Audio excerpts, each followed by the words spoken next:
잘 오셨습니다. 금요일 밤 좀 쌀쌀한 밤인데 잘 나오셨습니다. 오늘 밤에도 정말 하나님 만나고자 하는 마음으로 오셨죠? 잘 오셨습니다. 우리 한번 인사하겠습니다. 우리 옆에 있는 분들, 앞뒤 좌우 분들하고 같이 인사하실 때 잘 오셨습니다. 주 안에서 사랑합니다. 인사하겠습니다. 잘 오셨습니다. 주 안에서 사랑합니다. 오늘도 하나님께서 우리를 또 만나 주시고 은혜 주실 걸 믿습니다. 우리 같이 하나님 말씀 보겠는데 열왕기하 17장입니다. 열왕기하 17장 24절부터 41절까지 말씀을 한 절씩 교독해서 읽겠습니다. 구약성경 592쪽에 있습니다. 열왕기하 17장 24절부터 41절까지 한 절씩 교독해서 읽겠습니다. 아수르 왕이 바벨론과 구다와 아와와 하맛과 스발와임에서 사람을 옮겨다가 이스라엘 자손을 대신하여 사마리아 여러 성읍에 두매 그들이 사마리아를 차지하고 그 여러 성읍에 거주하니라.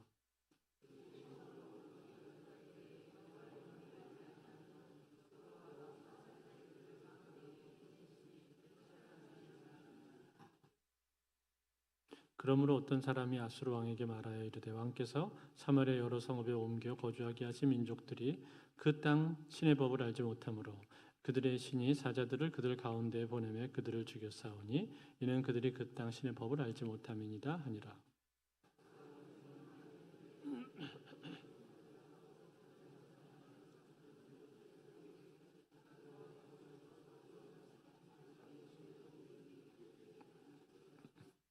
이에 사마리아에서 사로잡혀 간 제사장 중 한 사람이 와서 베들레에 살며 백성에게 어떻게 여호와 경외할지를 가르쳤더라.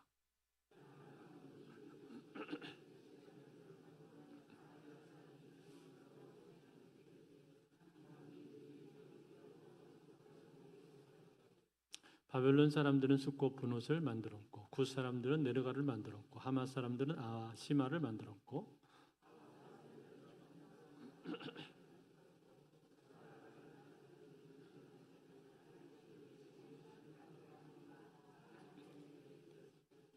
그들이 또 여호와를 경외하여 자기 중에서 사람을 산당의 제사장으로 택하여 그 산당들에서 자기를 위하여 제사를 드리게 하니라.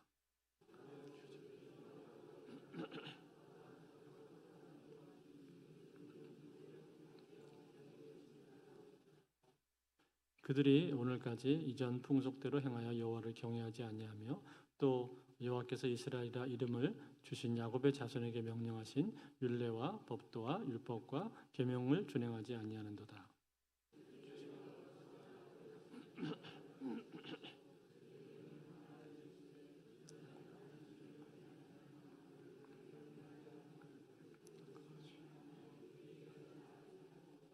오직 큰 능력과 편팔로 너희를 애굽에서 인도하여 내신 여호와만 경외하여 그를 예배하며 그에게 제사를 드릴 것이며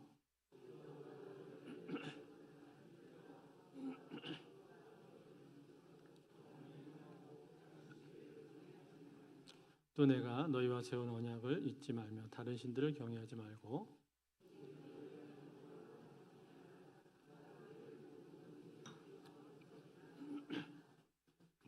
그러나 그들이 듣지 아니하고 오히려 이전 풍속대로 행하였느니라. 이 여러 민족이 여호와를 경외하고 또 그 아로 새긴 우상을 섬기니 그들의 자자손손이 그들의 조상들이 행하던 대로 그들도 오늘까지 행하니라. 아멘.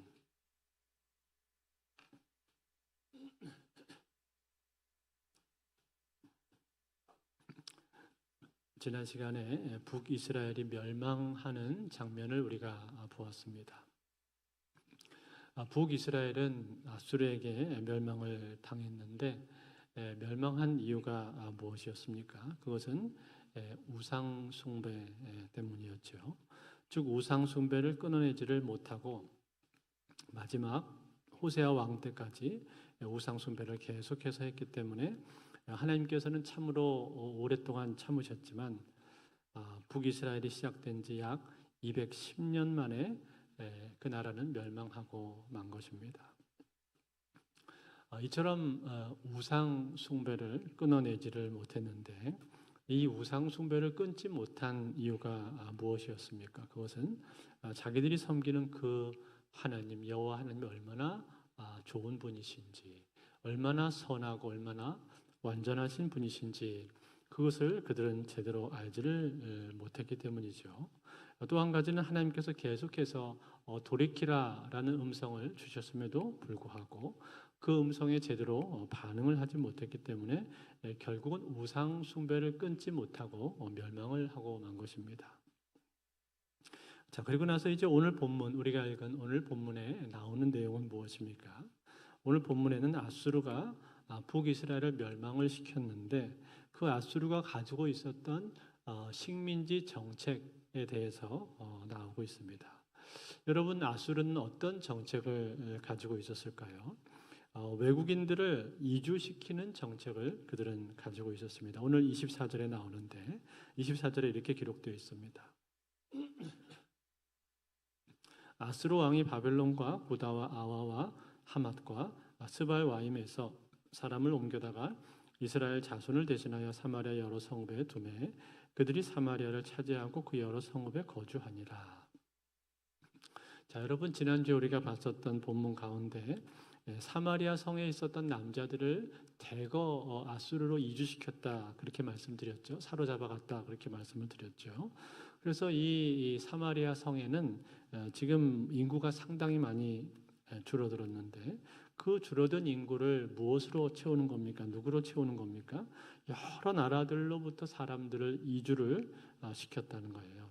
바벨론, 구다, 아와, 하마, 스발와임 등에서 사람들을 데리고 왔다 그렇게 말을 했는데 구다는 바벨론에서 북동쪽으로 약 20km 지점에 있는 성읍을 말하는 거고 아와는 에스라 8장에 나오는 아하와 강과 동일한 지역으로 유브라데 강변을 말하는 것이고 또 하맛은 오로텐스 강변에 위치한 건데 아수르에 의해서 점령을 당한 지역입니다. 그리고 스발와임도 아람에 속한 지역으로서 여기도 역시 아수르의 지배 아래에 놓여 있는 지역인 것이죠.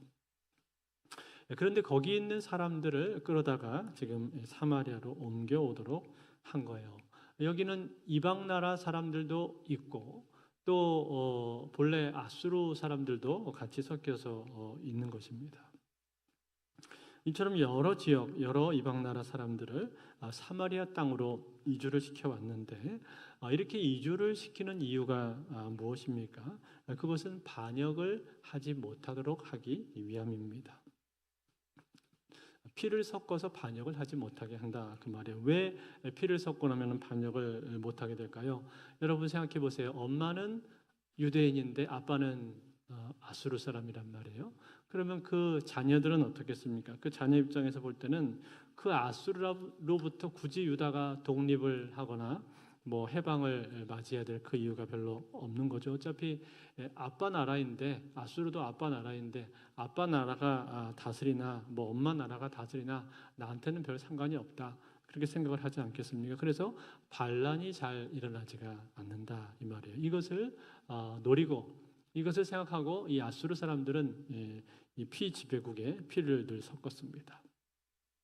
즉 한 민족으로서의 단일성과 정체성을 흐트러 놓으면 국민들이 잘 규합되지가 못하고 독립운동을 할 필요성을 느끼지 못하기 때문에 반란이 잘 일어나지 않는다 이 말이에요.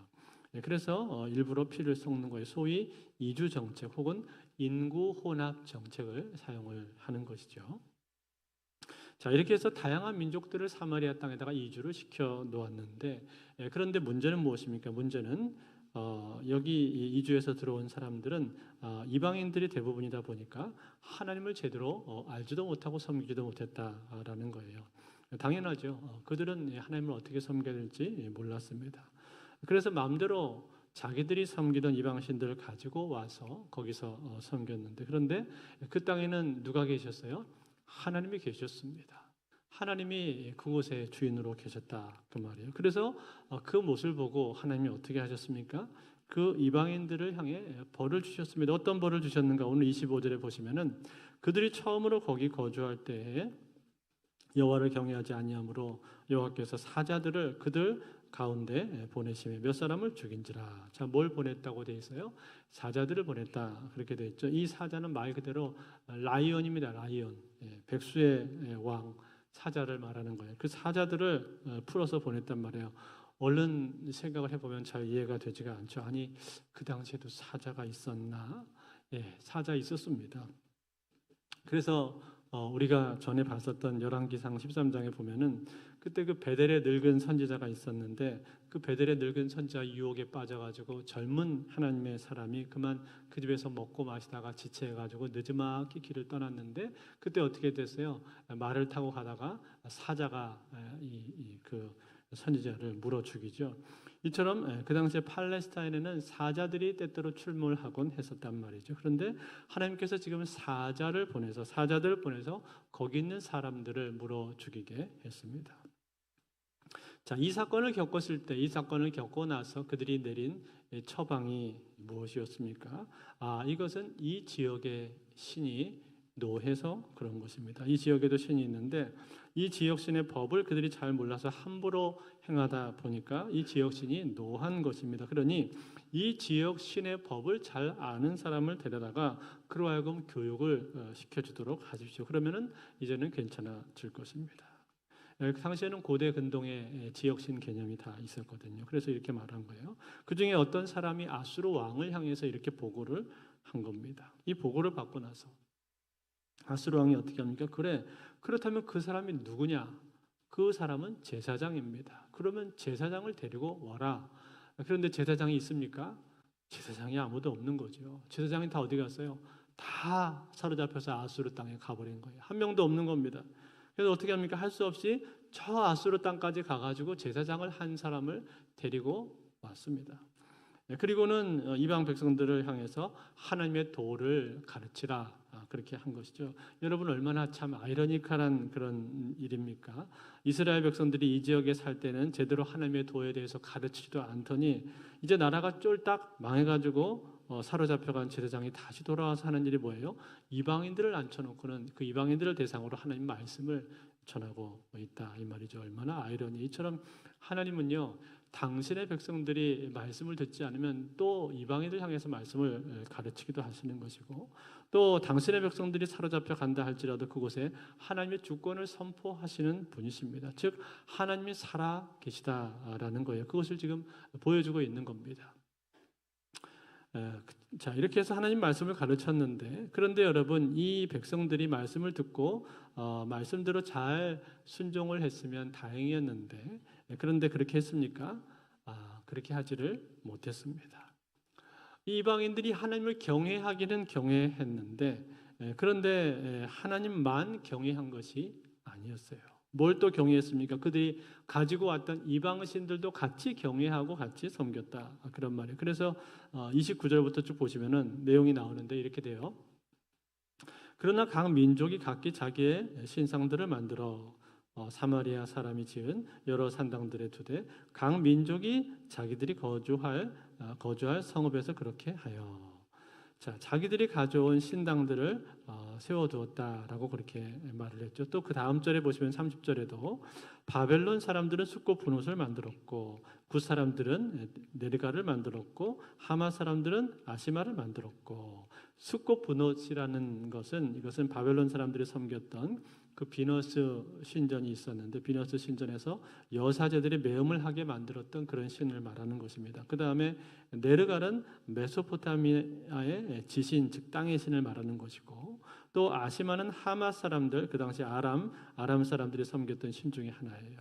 그 뒤에도 여러 신들의 이름이 그 다음 절에도 보면은 쭉 나열이 되고 있습니다. 이처럼 다양한 신들을 가져와서 그들이 섬겼다라는 겁니다. 뿐만 아니라 이제 나중에는 어떻게 하는가 하니 제사장이 부족하게 되니까 이스라엘 사람들이 아니라 자기들 중에서 이방 사람들 중에서 제사장을 마음대로 세워가지고 산당에서 자기들을 위해서 제사까지 드리도록 그렇게 했습니다. 이것이 그 당시 사마리아 땅에서 행해졌던 이방인들이 하는 모습이었다라는 거예요.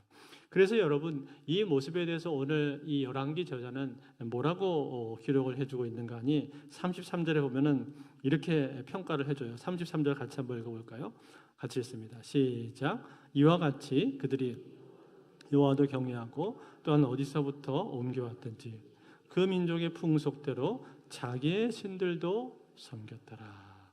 하나님도 섬기고 이방 신들도 섬겼더라. 그렇게 말을 해주고 있는 거죠. 여러분, 그러면 하나님도 섬기고 이방 신들도 섬겼으니까 이방 신만 섬긴 것보다는 그래도 훨씬 더 나은 건가요? 네, 그렇습니까? 하나님도 섬기고 이방 신도 섬겼으니까 하나님을 안 섬기고 이방 신만 섬긴 것보다는 더 나은 겁니까? 아니요. 그렇지 않습니다. 하나님께서는 이걸 보실 때 어떻게 평가하시는가 하니 하나님 보실 때는 똑같이 평가하신다는 거예요. 50보 100보다라는 거예요. 그들이 하나님을 섬기지 않고 다른 신들을 섬기는 것이나 혹 또 하나님도 섬기고 다른 신들도 함께 섬기는 것이나 사실은 같은 거다 이 말이에요. 왜 그렇습니까? 똑같이 다 우상 숭배이기 때문에 그렇습니다. 두 가지 다 우상 숭배라는 거예요. 그렇다면 여러분, 하나님께서 원하시는 건 뭡니까? 하나님께서 원하시는 것은 하나님만 섬기는 겁니다. 하나님도 섬기고 이방신도 섬기는 것이 아니라 하나님만 섬기는 것을 하나님께서는 원하신다라는 거예요. 그 외의 것들은 다 우상 숭배다라고 말씀하고 계신 거예요. 여러분, 이것에 대해서 이 우상 숭배에 대해서 아주 잘 보여주고 있는 본문이 호세아서입니다. 요즘 우리가 큐티하고 있는 그 본문에 보면 나오는데 호세아서에 보면 하나님께서 어느 날 이 호세아 선지자를 부르시죠. 그래가지고 호세아에게 지시를 하시는데 뭐라고 하는 거 아니? 너는 가서 저 음란한 여인하고 결혼을 하고 그리고 음란한 자식들을 낳아라. 이렇게 지시를 하신단 말이에요. 이 말씀에 호세아가 순종을 합니다. 그래서 그 당시 창기였었던 고멜이라고 하는 여자를 만나서 결혼을 해요. 그래서 고멜을 성실하게 사랑해 주었는데 그런데 이 어느 날 이 고멜이 어떻게 합니까? 어느 날 보니까 집을 나가서 다른 남자하고 살고 있는 거예요.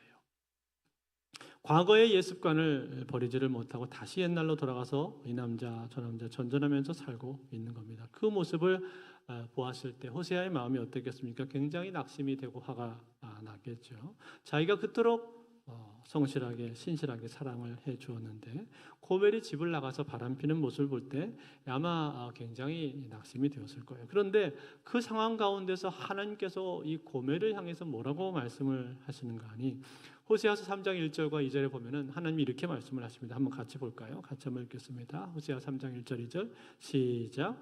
여호와께서 내게 이르시되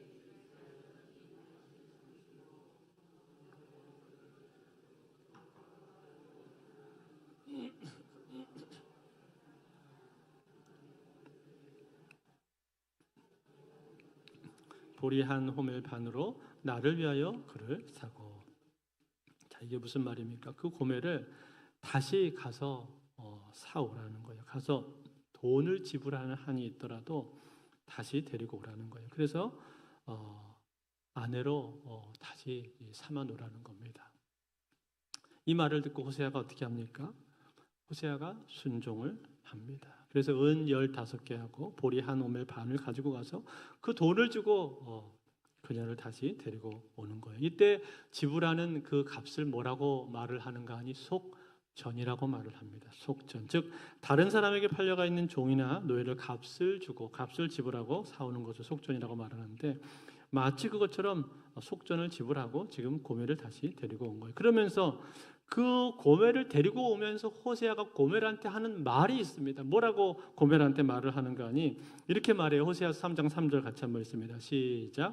그에게 이르기를 너는 많은 날 동안 나와 함께 지내고 음행하지 말며 다른 남자를 따르지 말라. 나도 내게 그러하리라 그리하리라 하였노라. 아멘. 뭐라고 했어요? 너는 이제 다른 남자를 만나지 말고 다른 남자 따라가지 말고 나하고만 같이 있자. 나만 사랑해라. 나도 너에게 그렇게 하겠다. 그렇게 호세아가 말하지 않습니까? 사랑하는 성도 여러분, 이 장면, 이 모습을 통해서 오늘 하나님께서 뭔가를 보여주고자 하는 것인데 그것이 뭡니까? 이거를 행동 예언이라고 말을 하는데 이 선지자의 행동을 통해서 하나님께서 무엇인가를 계시하고 계시다는 거예요. 뭘 계시하고 계시는 거예요? 이것을 통해서 하나님의 마음을 보여주고 있는 거예요. 하나님께서 이스라엘을 얼마나 사랑하시는가 하는 걸 보여주고 있는 겁니다. 즉 하나님이 이스라엘 향하신 그 사랑의 마음이라고 하는 것은 마치 호세아가 고멜을 향해서 끝까지 그 가늠한 여인, 음행한 여인을 쫓아가서 다시 아내로 삼아주는 것처럼 너는 나만 사랑해라. 나도 너만 사랑하겠다. 그렇게 말씀을 하시는 것처럼 하나님께서도 동일하게 그렇게 사랑하신다라는 거예요. 하나님이 우리를 사랑하실 때 그렇게 사랑하신다는 겁니다. 너는 나만 사랑해라. 나도 너만 사랑하겠다. 이 세상에 마치 여자는 그 여자 하나밖에 없는 것처럼 그렇게 사랑하신다는 거예요. 마치 그 한 여자, 유일한 한 아내 그렇게 사랑하신다는 거예요. 하나님께서 우리를 사랑하실 때 그렇게 사랑하시는 거예요. 나를 유일한 한 아내처럼 그렇게 사랑하신다는 거예요. 다른 어떤 존재를 쳐다보지 않고 나를 사랑하실 때, 아까 우리 찬양할 때 내 이름 아시죠? 그렇게 고백했는데 그것처럼 하나님께서 나를 보실 때는 이 세상에 나 한 사람밖에 없는 것처럼 그렇게 나를 사랑하시고 나를 바라보신다는 거예요. 그러니까 너는 나만 사랑해라. 내가 너만 사랑했으니 너도 나만 사랑해라. 이것이 하나님의 마음이다라는 거예요. 그런데 여러분 거기다 대고 나는 하나님도 사랑하고 바알도 사랑하겠습니다. 이렇게 말을 한다면, 이렇게 대답을 한다면 그러면 어떻게 되겠습니까? 그 얘기를 듣고 하나님께서 좋아하시겠습니까? 하나님 기뻐하시겠습니까? 아니죠. 그런 이야기를 듣고 기뻐할 사람이 이 세상에 어디 있습니까? 여러분이 아내를 사랑하는데 그 아내가 당신도 사랑하고 다른 남자도 사랑합니다. 그걸 기뻐할 사람이 이 세상에 어디 있냔 말이에요. 하나님은 우리를 그렇게 사랑하지 않는다는 거예요. 예수 그리스도라고 하는 그 십자가의 속전을 치르고 우리를 사신 것 아닙니까? 그 어마어마한 대가를 치르고 우리를 사신 거 아니에요? 그게 하나님의 사랑이란 말이에요. 그만한 대가를 치르고서라도 내가 너를 끝까지 내 아내로 삼겠다. 이것이 하나님의 사랑인 거예요. 그러므로 사랑하는 성도 여러분, 오늘 우리는 그 하나님의 사랑을 알고 그리고 하나님 외에 다른 것들 사랑하지 않기를 원합니다. 하나님 외에 다른 거 같이 사랑하면 그게 우상숭배라고 오늘 말씀하고 있는 것 아닙니까? 오늘 이 이방인들이 하는 행동이 다 그거다. 하나님도 섬기고 다른 신들도 섬기는 것, 그것이 우상숭배라고 말씀하고 있는 거예요. 그러므로 오늘 우리는 우상숭배하지 않고 오직 하나님 한 분만 섬길 수 있기를 바랍니다. 제가 어느 날 차를 타고 가는데 라디오에서 음악이 나오는데 근데 음악이 참 좋았습니다. 가사는 뭔 가사인지를 잘 모르겠는데 그 노래가 참 좋고 그 가수의 목소리가 얼마나 감미로운지 야 이게 무슨 노래냐 그러면서 제가 이 노래에 대해서 관심을 가졌어요. 팝송이었어요. 근데 나중에 알고 봤더니 그 가사 내용을 아니까 그때부터 그 노래가 싫어지더라고요. 그 노래 제목이 뭐였는가 하니 Torn Between Two Lovers, 두 연인 사이에서 라는 노래였어요. 메리 맥그리거라는 가수가 1976년도에 발표한 노래인데 이 노래 가사가 이렇습니다. 제가 그 번역해 놓은 그거를 한번 읽어드릴게요. 한번 들어보세요. 여자는 자기 생각을 말해야 할 때가 있다. 그녀는 그것이 얼마나 상처받을지 알면서도 말을 한다. 한마디 더 하기 전에 먼저 말해줄게. 사랑해. 당신을 꼭 안고 최대한 부드럽게 이 말을 전하겠습니다. 나에게 필요하고 또 내가 사랑했던 다른 남자가 있었어요. 하지만 그렇다고 내가 당신을 덜 사랑한다는 뜻은 아닙니다. 그리고 그 사람은 나를 소유할 수 없다는 것을 알고 앞으로도 결코 소유할 수 없다는 것도 알고 있어요. 그런데 내 안에는 오직 그 사람만이 채울 수 있는 빈 공간이 있어요. 두 연인 사이에서 찢겨진 바보 같은 기분. 두 사람을 사랑하는 것은 모든 규칙을 어기는 것입니다. 두 연인 사이에서 찢겨진 바보 같은 기분. 둘 다 사랑하는 것은 모든 규칙을 어기는 것입니다. 다른 사람이 있다는 이유만으로 나를 실망시켰다고 생각하면 안 돼요. 당신은 내가 가진 첫 번째 진정한 사랑이었습니다. 그리고 내가 말한 모든 것들은 나는 그것들이 여전히 사실이라고 맹세합니다. 내가 당신에게 준 나의 일부를 다른 누구도 가질 수 없기 때문입니다. 당신이 돌아서서 떠나도 나는 당신을 비난할 수 없어요. 하지만 내 마음속 모든 것을 느끼며 난 당신에게 머물러 달라고 부탁을 하고 있네요. 두 연인 사이에서 찢겨진 바보 같은 기분. 두 사람을 사랑하는 것은 모든 규칙을 어기는 것입니다. 두 연인 사이에서 찢겨진 바보 같은 기분. 둘 다 사랑하는 것은 모든 규칙을 어기는 것입니다. 이런 가사의 내용입니다. 어떻습니까, 여러분? 공감이 되시나요? 로맨틱한 분위기로 보면 공감이 될지도 모르겠습니다. 그렇지만 하나님하고 우리 사이에서는 공감될 수가 없는 겁니다. 하나님하고 우리 사이에서는 이것은 적용될 수가 없는 거예요. 아니, 부부 사이에 있어서도 이것은 적용될 수가 없는 거예요. 부부는 무엇입니까? 부부는 절대적인 사랑을 주고 절대적인 사랑을 요구하는 것입니다. 내가 너를 사랑하니, 내가 너만을 사랑하니 너도 나만을 사랑해라. 이것이 부부 관계인 것이고 이것이 하나님하고 우리 사이의 언약 관계인 겁니다. 그러므로 사랑하는 성도 여러분, 우리는 하나님을 사랑하되 하나님만 사랑하실 수 있기를 바랍니다. 하나님도 사랑하고 세상도 사랑하고 하나님도 사랑하고 돈도 사랑하고 하나님도 사랑하고 내 명성도 사랑하고 하나님도 사랑하고 내 쾌락도 사랑하고 그런 사랑이 아니라 하나님만 전심을 다해서 사랑하시는 저와 여러분들 되실 수 있기를 주의 이름으로 축원드립니다.